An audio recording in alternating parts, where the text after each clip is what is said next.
Welcome to another episode of News with Nicola, a Faithfully Magazine podcast brought to you by Faithfully Media. I'm your host, Nicola A. Menzi, managing editor at faithfullymagazine.com. In this episode of News with Nicola, we don't take a look at any headlines. Instead, we're going to hear my interview with Bobby and Cheryl Love. The Loves are a couple from New York City whose lives were turned upside down a few years ago when the NYPD and FBI showed up at their door asking for Walter Miller. But who was Walter Miller? Mrs. Love wanted to know. As events began to unfold over the next few weeks and months, Mrs. Love and her 4 children learned that the man they had called husband and father for the past 30-plus years had an astonishing past. Walter Miller, or Bobby Love, was a convicted bank robber wanted for escaping a North Carolina prison almost 40 years ago. After their story went viral in a Humans of New York post in 2000, the Loves decided to share their story with a wider audience. Their new book, The Redemption of Bobby Love, a story of faith, family, and justice, takes readers back to that fateful day. In the following interview, the Loves reveal lessons they've learned, why they believe God was looking out for them, and why they've been thinking about Samuel L. Jackson and Loretta Devine. So, you've got the book out now, The Redemption of Bobby Love, and you're sharing your story with the world. And through the book, people are going to get to know you too and get to know your story. But in your own words, if you were to introduce yourself to people today, who would you say that you are? How would you describe yourself? Like, who is Cheryl Love? Okay. Cheryl Love is a mom, a wife, and an ordinary girl, ordinary person with an extraordinary life. Wow, okay. Yeah. And who is Bobby Love? Oh, I'm just a regular guy that have a past that was, I guess, to a lot of people was very interesting, and it was lived to the fullest. And now it's in paperback for everybody to read. That's right. That's right. And so the book opens before it, backtracks a bit and gets us caught up with current times. But the book opens, right, Mrs. Love, like it's like a regular morning for you. You're having your tea in the kitchen, and all of a sudden you hear this banging on the door. Take us back a bit. What happened? Okay. So I get up early every morning before going to work and have a nice hot cup of tea. My son, Jordan, is also up because he has an early class and he's on his way out the door. And so we always have prayer before he leaves. And so we had did that and everything. And I had went on back to have my tea. He had left. And like I said, there was this loud knock on the door. And so we both said at the same time, who is it? And so when we go, the person at the door, they go, we want 2A. And I'm like, well, this is 2A. And I open the door. And when I opened that door, I tell you, it was the FBI, NYPD, guns drawn. And they were like, stand back, ma'am. You don't know who this man is. And I'm like, I don't know who this man is. Are you kidding me? I'm looking at my husband. I'm looking at Bobby, but he's not looking at me. And his head is down and the cops are around him, semicircle around him. And they're like saying things to him, but everything is so quiet, like muffled, and this other police officer will not let me come by. And I'm like, honey, what's going on? Bobby, what's going on? And I'm crying. My kids are up by now, 2 kids in the back, they're up. And they're wondering what's going on too, just standing there. And we're looking like, what is going on? But I tell you, I said, because years before, I had thought there's something that this man is keeping from me. I don't know what it is, but it's something. And I'm like, this is it. This right here is it. Mm-hmm. And what about you, Mr. Love? It sounds like in the book you were like deep in sleep, and all of a sudden you're being woken up. You open your eyes and you see yourself surrounded by law enforcement, NYPD, FBI. What was the first thought you had? My life. If you can remember, I know this was like in 2016, right? No, 2015. 2015. my life was about to change. When they knocked on the door, actually, I thought it was for the people next door. And I thought that, I said, no, this is 2A. And well, the lady next door always has some actions and stuff going on with her. So I thought it was for them. But he said, no, we want 2A. So of course, my wife went and answered the door and everything like that. And they just came in. And they put a little semicircle around me and started asking me questions. I told them Bobby Love when they first asked me my name. He said, no, your real name. And I said, Walter Curtis Miller. He said, you had a good run, you had a long run. And I was devastated. I held my head down and I don't know, I just humbled myself to resign that, it was all coming to an end. And mind you, I didn't even hear them say that name. Like they were like talking low to him. So I hadn't even heard. I just know that the cops were there. And then they had said, we have to take him in. We have to arrest your husband. And I'm like, for what? And they're not saying anything. They didn't say anything. They just said, we have to arrest him. So I didn't even know what was going on. Right. And so at what point did you find out, okay, this man's name is not Bobby Love. Right. He's wanted for this crime, bank robbery from 30, 40 years ago. When did the pieces start to come together for you, Mrs. Love? Okay. So after this, Bob, they had took him in and everything, and we're crying and praying and everything. And a phone call came and it was Bobby.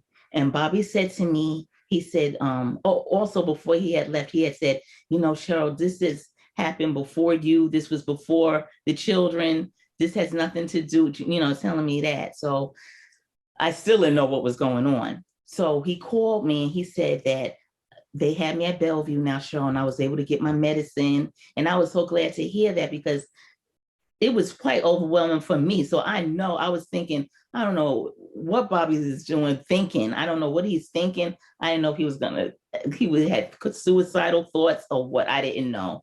But what happened was a lawyer called me. She called and she said, after she spoke to me, and she said to me, Mrs. Love, so when you go and visit Bobby, when you go and see him, you're gonna ask for Walter Curtis Miller. And I still didn't get it. I said, is that the facility that he's in? And that lady was so quiet. And she said, no, dear. She said, Mrs. Love, you just asked for that name when you go see him. And I said, okay. So I hung up.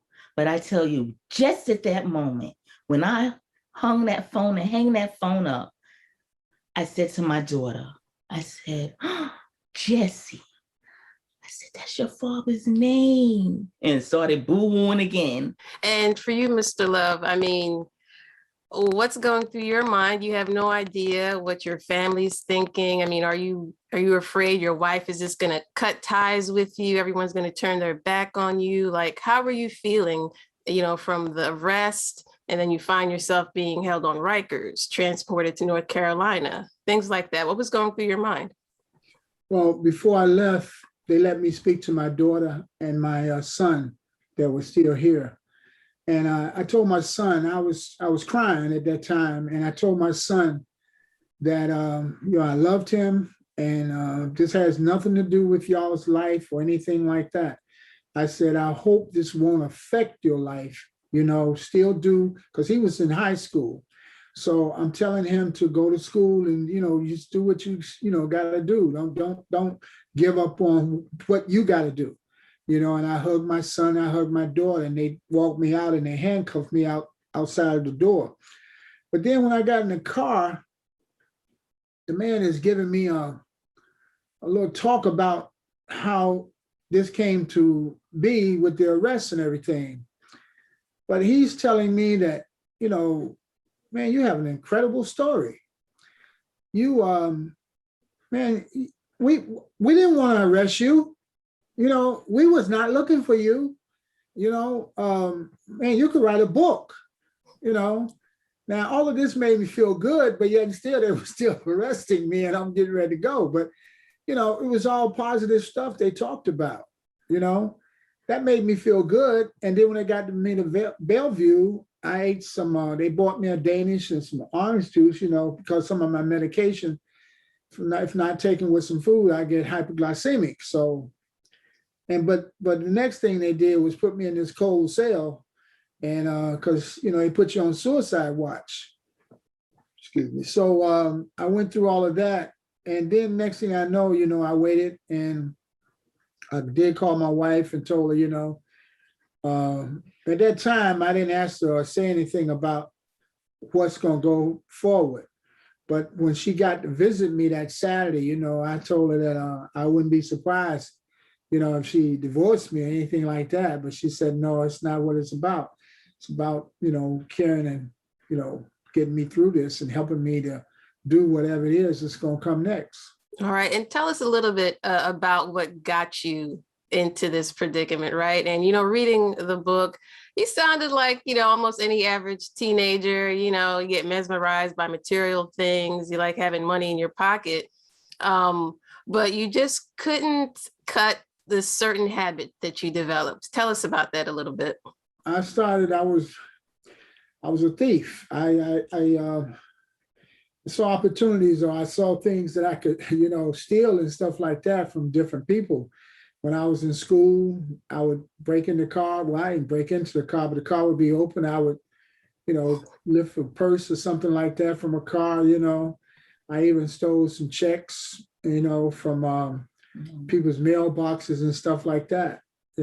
Catch us up to that key decision or that key crime that finally got you caught once and for all. But you eventually managed to escape. What happened? You were with a couple of friends out of state, and you decided to target a bank, a financial institution. What happened? We left DC and came down to North Carolina, and we wanted to hit this credit union. And we went in and we robbed the place, and we went out the back door, but we didn't tie or secure the people that we tied up. Next thing I know, I look back as we're going out the back door of the place, and they're watching us as we're running across this field to get to the car that we had stolen, and we was trying to make our way back to Washington, D.C. And they busted us, I think it was like Salisbury, somewhere along there, about 5 or 6 cars of cops, surrounded the car and pulled us over. And eventually, when all was said and done, you were facing, what was it, like 25 to 30 years potentially for that? Yes, I was dumb and stupid and acted arrogant and everything like that. And we went to court, it was, I'm hearing things and they talking about us, and, I'm like, man, this is, I made it look like it was funny, but it wasn't funny. I put it like that. And sure enough, they gave us 25, myself and my partner. We were the oldest 2 of the bunch, and they gave us both 25 to 30 years. The other 2 guys were younger, so they were sent to a youth camp. Right, but you weren't trying to stay in prison for 30 years. So the first chance you got, you took off, huh? Well, it was 6 years later. Oh, okay, right. Yeah, I worked my way into, good jobs and stuff like that, and I found myself getting write-ups, that was not called for, one guard tell me one thing and one guard tell me something else. And then if I don't do what the other one said, it's like, you disobeyed a direct order. And I'm like, what? I don't get this. That was, to me, that was a setup, So anyway, I was moved from that job, and then I went to another job. I was accused of, saying something inappropriate to this guard, this captain, and I was moved from that job, so that went on, And when they put me on the road to work out there on the road, with a sling blade cutting grass or, picking up garbage, I said, I'm not going, I'm going to get out of here. And I started to look around and see what I could do. And one of the first things I did was put a coat that they issued me as it was getting colder. I put it in a bag and walked through the gate, and nobody checked it. So they gave me an idea that I can now take my own personal coat, put it in a bag, and walk through the gate. So that was the first test. Now I'm looking around to see where I can get off or jump off this bus and go out the back door and go to some wooded area, change my clothes and come out on the other side. And that's what I did. All right. And just to help us all keep track of the age here, how old were you when you got arrested? And how old were you when you finally made that break? I was 21 when I got arrested. I was 27 when I made that fateful day. All right, you make a break 6 years later. You don't exactly go straight just yet, but you're trying, and you're facing the temptation, I guess. And you get to a point where you do decide that, you know what, you have to be careful, you have to play it straight. But I also read in the book that during that whole time, you know, even going back to your childhood, you say you felt like God kind of was looking out for you, had his hand on you. What makes you think that? Why do you think God was looking out for you? My mother prayed for me all the time. When I would call my mother, I lived in DC with my brother, then I lived in DC with my sister. And my mother would, talk to my sister or talk to my brother. And at one time, my mother lived in DC. So my mother was always saying, you going to church, pray for yourself, I'm praying for you. So that was a constant, thing. Sometimes my brother would say, your mother said call, I said, okay, but I wouldn't call. Then finally last, she might catch me at my sister's house, when she called, and she'd speak to me and stuff like that. But my mother always had prayer for me. And I feel like that was something that God, her praying for me was had God working with me, through her prayers, I maybe went to church maybe 2 or 3 times in DC, but it wasn't a whole lot, The reason why I went because I met this girl and it's the church that she went to. So I went there a couple of times, but nothing ever came of that. Okay. And so, to fast forward a bit, Mrs. Love, you learn about your husband's past, you learn about his real name, and, some things start to click for you. You start to figure out maybe why he wasn't always as open with you and whatnot. And you made the decision, you know what, I'm not going to leave him. I'm not going to divorce him. I'm going to stick through this. We're going to see it through. And at that point, you had 4 children, right? 2 older and 2 younger boys who were in high school. Right. But it was just you holding it down, paying the bills. What kept you going? How did you find the strength to just push through all of that? I have to say it's been God. It was God. It's always been God. I prayed. There was times that, even before I knew, because our marriage was good sometimes, it was not so good sometimes. And by him not expressing himself sometimes to me, I would be like, what is wrong? What are you hiding? I would always ask him that. What you have, I know you're hiding something from me. I asked him, does he have another family somewhere? Things like that. And he was like, Cheryl, no, nothing like that. It's nothing like that. No, I'm happy with you. I'm happy being here. And, I would say to my friends, I would talk to them and they say, girl, are you crazy? The man works 2 and 3 jobs. The man, so what? He don't like to take pictures.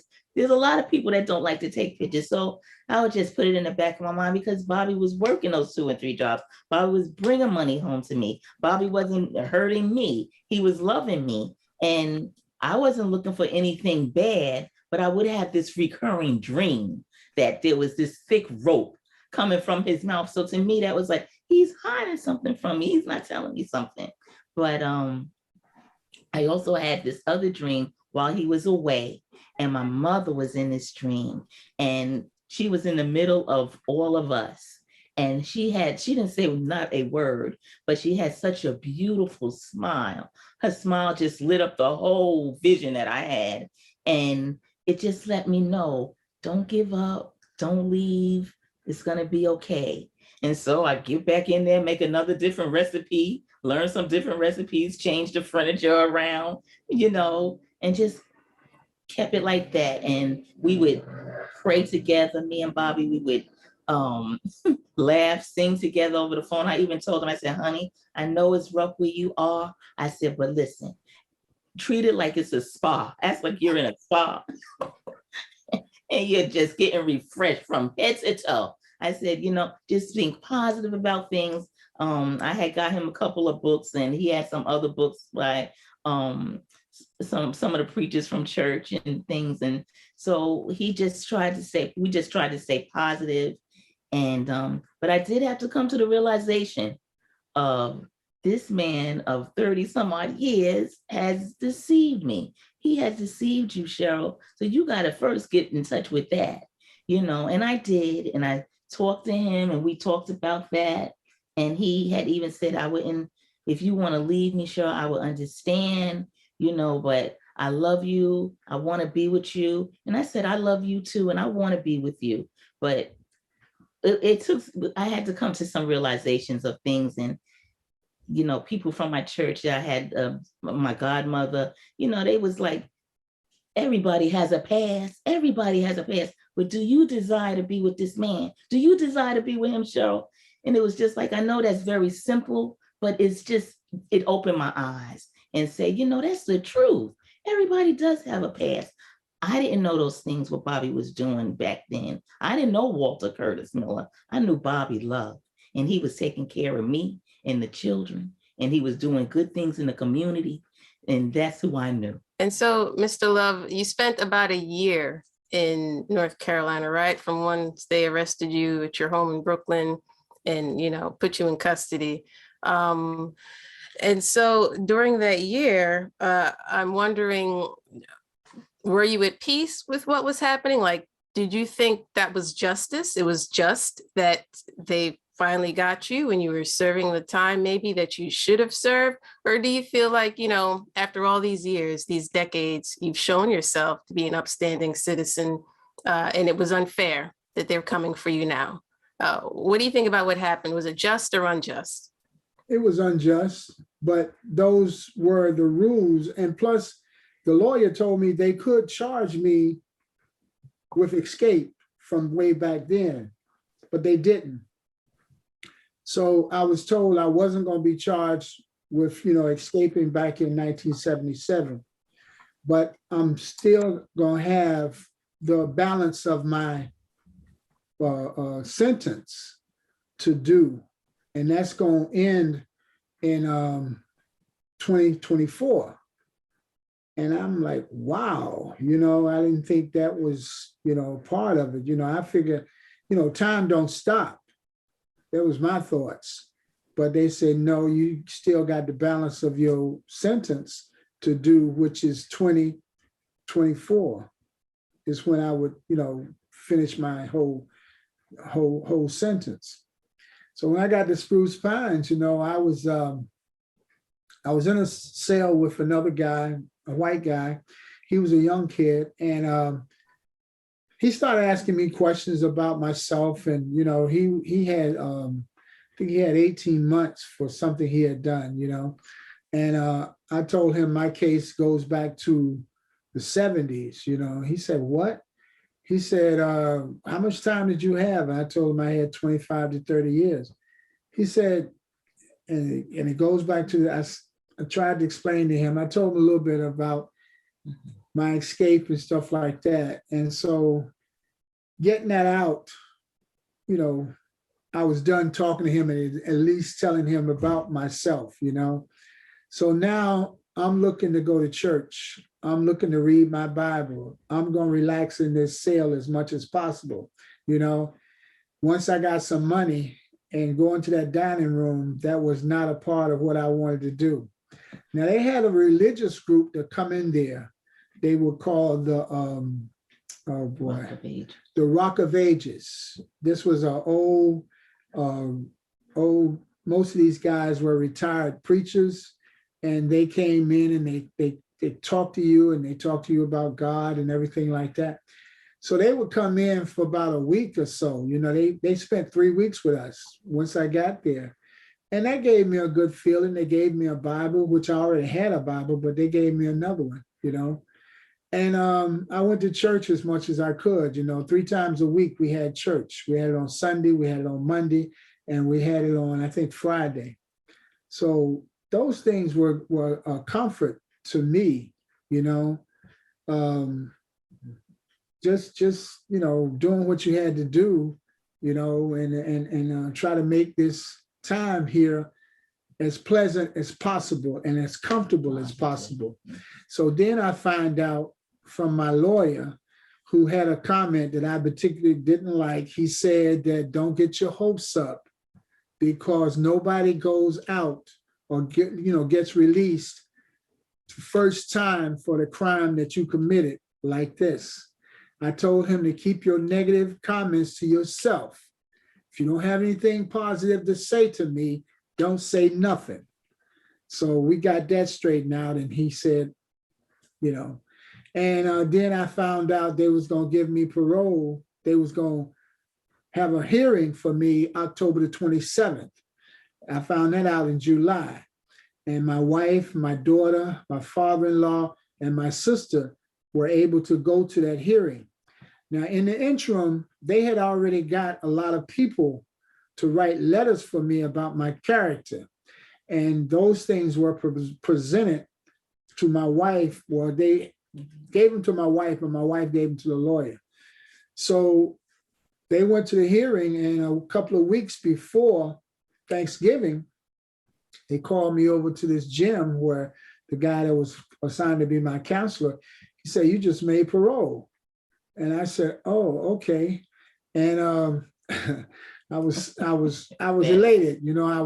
I wanted to hug this guy, but this guy said, "No, you ain't hugging me," But anyway, I came back and I just went in my cell, and I called my wife that night, and she already knew, so everything was good. Everything was coming up just like God said it would, because I started telling people from day one, I'm going home.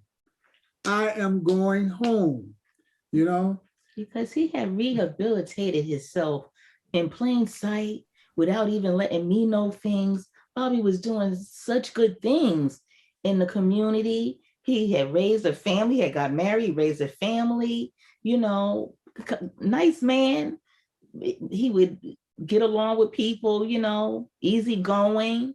So, I mean, all of this, but can you imagine him holding that in, not saying anything? That was a prison right there.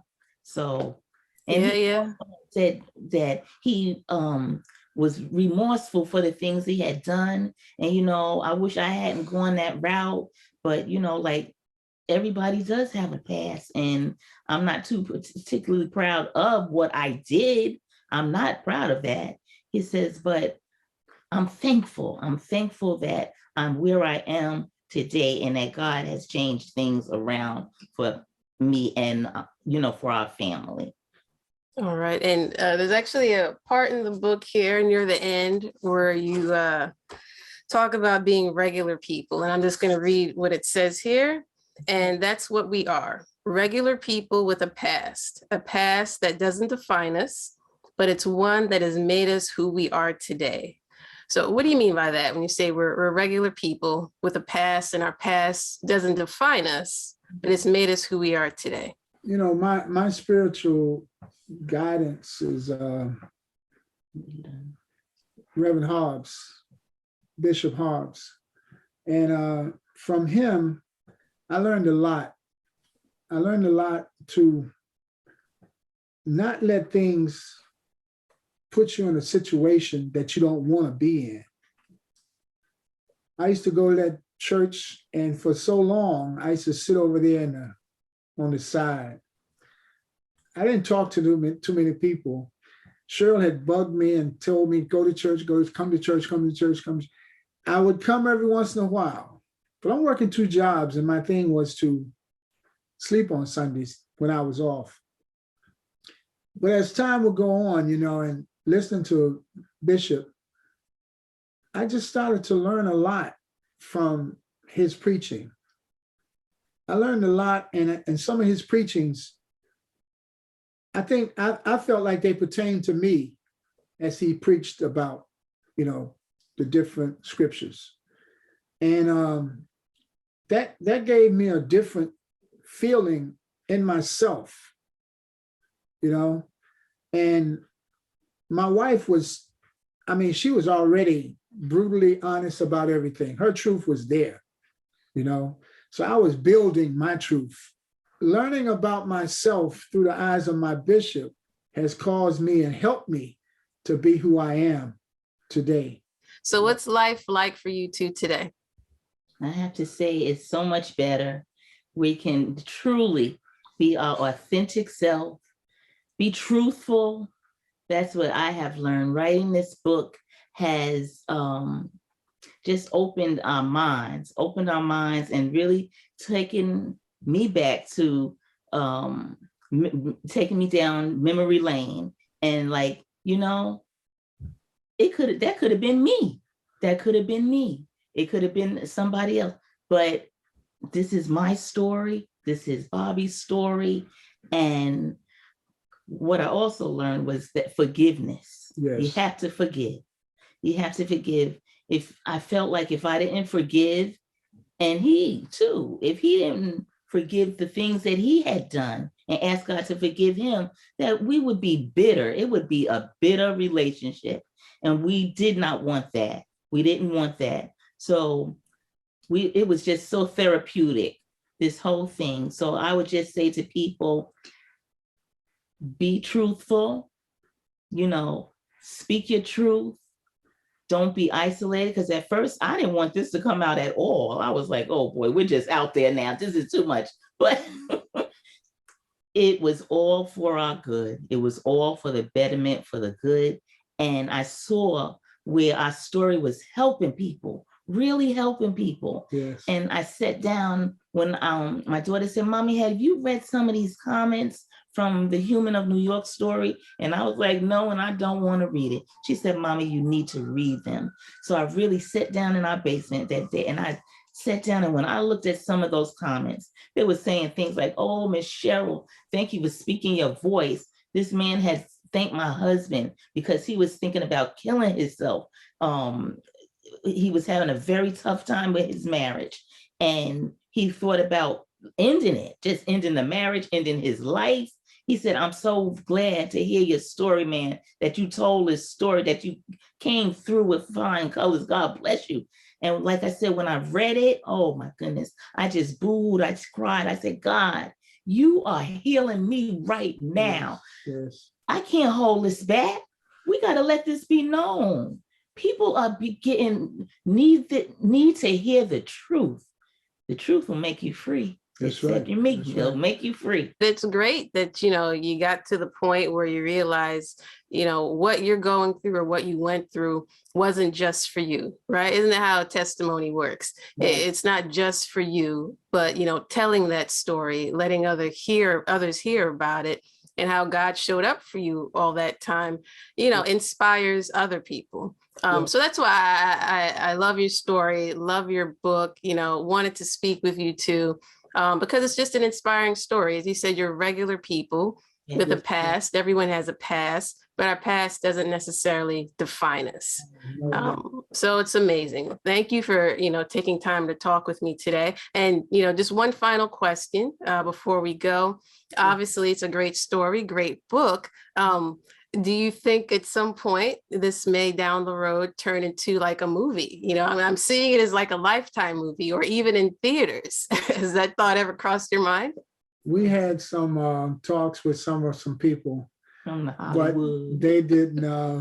I guess they didn't come in the time that they said they would concerning that. But so we stay tuned. We oh, you got information you can't necessarily share, right? I get that. Okay. But it's somehow, somewhere, possibly on the table. Yes. Okay, that's great.